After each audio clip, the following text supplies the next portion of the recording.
Well, it's Friday. That's right, Friday, one of the many days of the week that I also enjoy, mainly because it means the work week is on its way out, and we're going to crash right into the weekend extremely soon. You know what? And speaking of Crash, we have a special guest today. Crash Mondo Jr.'s here. Don't go anywhere. You don't want to miss this. Previously on the Nerdy Ronin Network. Hey, Squeaky. What were you asking me about Bruno Mars music? A song you liked and you had a question?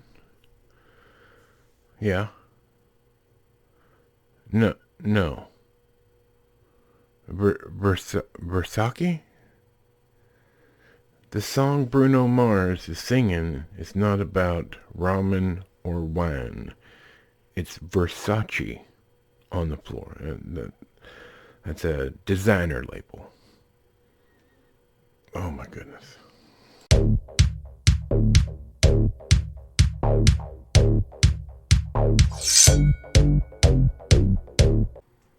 Happy Fri-Yay. That's right, Fri-Yay. It's here. It's upon us. The day of joyous celebration that the work week is on its way out. The day of Friday Night Tights. The beginning, if you will, of the weekend. How's everybody doing? Like and subscribe if you haven't already. We appreciate it. Down in the description below are all things you can find about us. Links, everything that YouTube allows us to have, including a link to our special guest today. So, I met Crash Mondo Jr. through Flagrant Triggers, who runs our merch page. And they do a show on Flagrant Triggers YouTube channel once a week, and it's awesome. However, it's political, which is not normally my jam anymore. I used to be extremely political, and that's how I got gray hairs. Yep. But if you want to stay up on the relevant facts in the politics world and even some pop culture and just regular normal life stuff, you need to check out Flagrant Triggers YouTube channel when he does his show every week with Crash Mondo Jr. But anyway, I reached out to Crash and I said, hey man, would you mind doing a video for me, giving us your top 5 movies that you enjoy, especially in regards to how entertainment has been messed up by Hollyweird lately? For years now, actually. What's 5 movies you enjoy, and why? And he sent me a video telling me. Unfortunately, the microphone was muted. So I had to say, hey man, I need you to do it again. And he said, yes sir, my apologies. Either way, we're in for a good time today. Let's find out his top 5 pick for movies. Take it away, Crash. Alright, take 2, because I boomered the audio on my first attempt. Anyway, Nerdy Ronin asked me to talk about 5 of my favorite movies from any time in cinema history. So, as I thought about this question, I figured the most accurate answer for me would be the movies that I would choose to watch repeatedly on my own. So, without further ado, we will start with Teenage Mutant Ninja Turtles, the original. I loved Teenage Mutant Ninja Turtles growing up. You would think that this was a kid's movie coming out, and I caught it as a kid when it first came out in the theaters, because I watched it growing up, and even more as an adult. I realized that this movie really was made for adults. With its humor, its storytelling.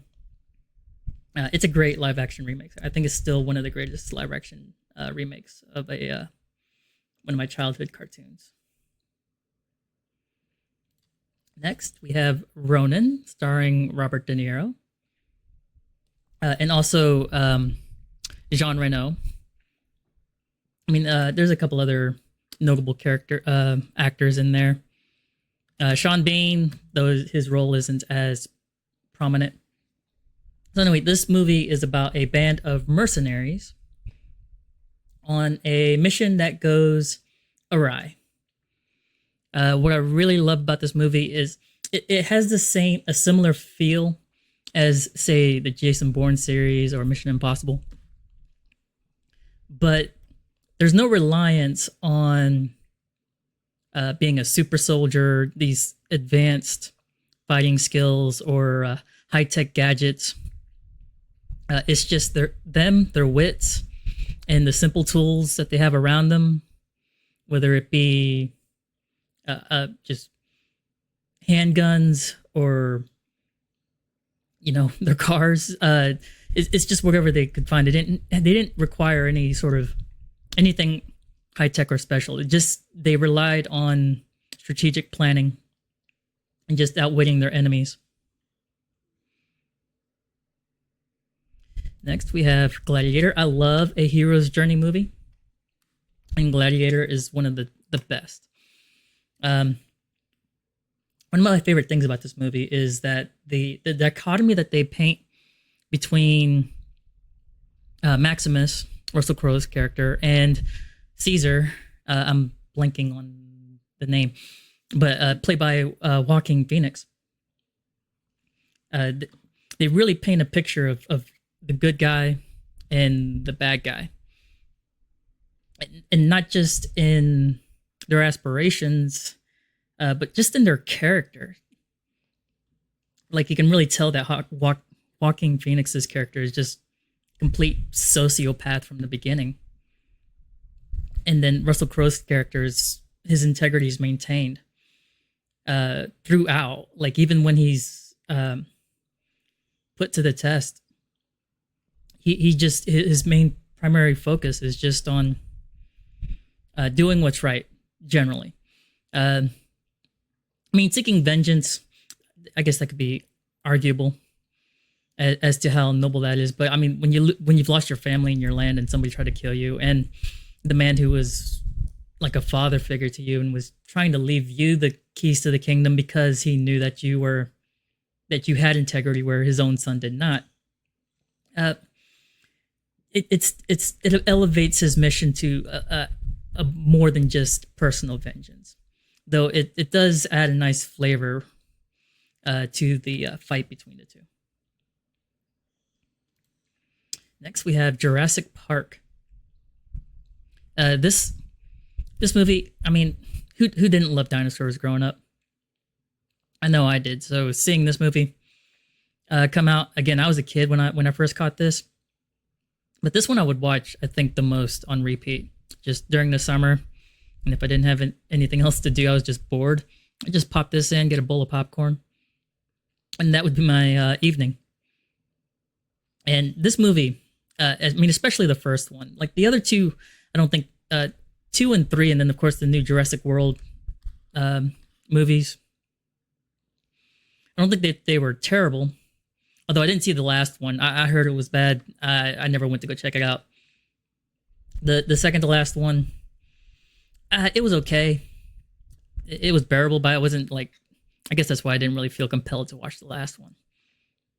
But I guess I mean to say is the first one still just, it set the bar so high. None of the others ever caught up to it. This was with 1990s CGI.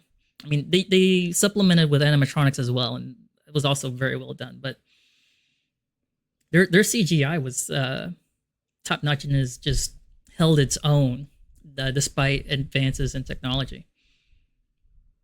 All right, number 5, Man on Fire, with Denzel Washington and Dakota Fanning.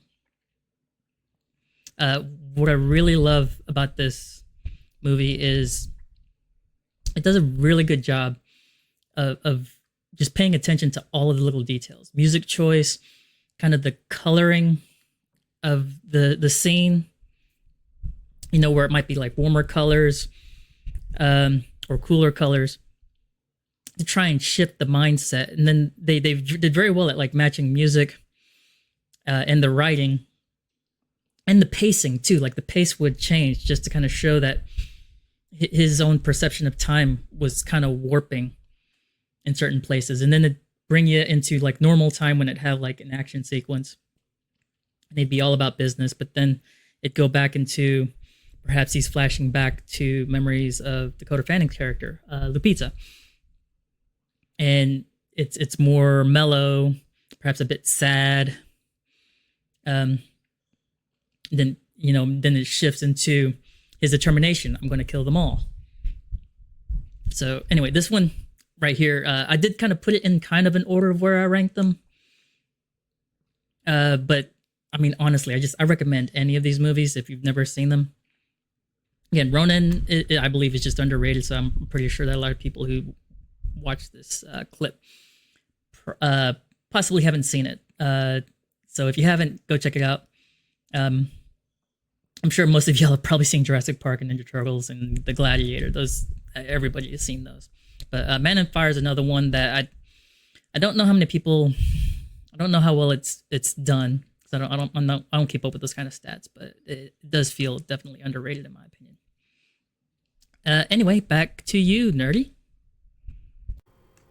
Now I gotta say, that's a relatively good list. I've seen every movie you're talking about there, and I liked them. However, Man on Fire is one of my favorite movies. I literally have 2 copies of it, and I've watched the original, which is not as good, in my opinion.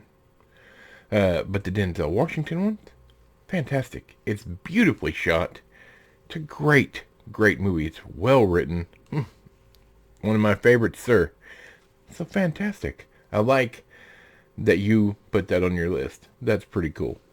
You know what, guys? We're cutting it for the day. That's going to be it. I wanted to get Crash on the show and let him share a little bit of his cinema feelings.